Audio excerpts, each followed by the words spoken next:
হাই মই মনোজিত দাস আপোনালোকে যদি মোৰ চেনেলটো প্ৰথম চাইছে সাবস্ক্ৰাইব কৰক আৰু বেল আইকনটো টিপি দিয়ক যদি ভিডিঅ'টো চাই ভাল লাগে লাইক কৰিব আৰু কিবা ভুল হ'লে ক্ষমা কৰি দিব মোক যদি কিবা কথা ক'ব থাকিলে কমেন্ট কৰি জনাব ধন্যবাদ গৰু বিহুৰ গধূলি হুঁচৰি গায় গৃহস্থই চাকি ধূপ ধূনা জ্বলায়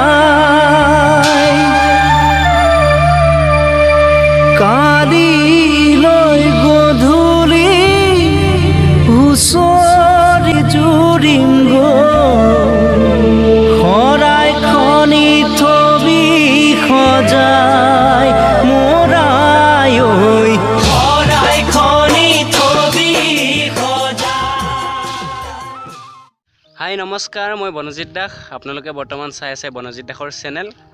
আৰু সকলোকে ৰঙালী বিহুৰ শুভেচ্ছা যাচিলোঁ আৰু আজি যেতুকে গৰু বিহু আমাৰ ইয়াত কেনেকুৱা গৰু বিহুৰ পৰিস্থিতি চলে কেনেকৈ গৰু ধুৱাই আমাৰ ইয়াত অলপমান দেখাবলৈ চেষ্টা কৰিম আৰু চাই লওক ভিডিঅ'টো আৰু যদি ভিডিঅ'টো চাই ভাল লাগে লাইক কৰিব শ্বেয়াৰ কৰিব সাবস্ক্ৰাইব কৰিব আৰু প্লিজ মোৰ চেনেলটো সাবস্ক্ৰাইব যিসকলে কৰা নাই সেইসকলে সাবস্ক্ৰাইব কৰি ল'ব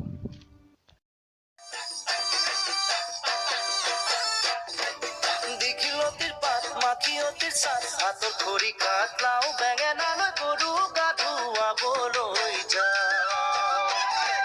দীঘলতিৰ পাত মাখিয়তিৰ চাত হাতৰ খৰি কাটলাও বেঙেনালৈ গৰু গা ধুৱাবলৈ যাওঁ আহি পাব লাগিব কিন্তু চুৰিয়াখনৈ ককাইদেউৰ পাঞ্জাবী চোলাটো দিবি নোসোধাকৈ চহৰৰ বিহু মেলা হুঁচৰি গাবলৈ যাব যে লাগিব আজি আমাৰ গাঁৱৰ মাখিয়তি চাত হাতৰ খৰি কাটলাও বেঙেনালৈ গৰু গা ধুৱাবলৈ যাওঁ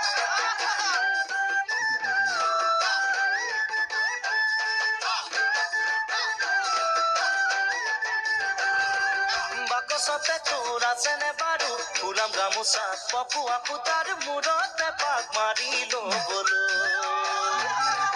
বাকচতে তোৰ আছেনে বাৰু ফুলাম গামোচা পপুৱা পুতাৰ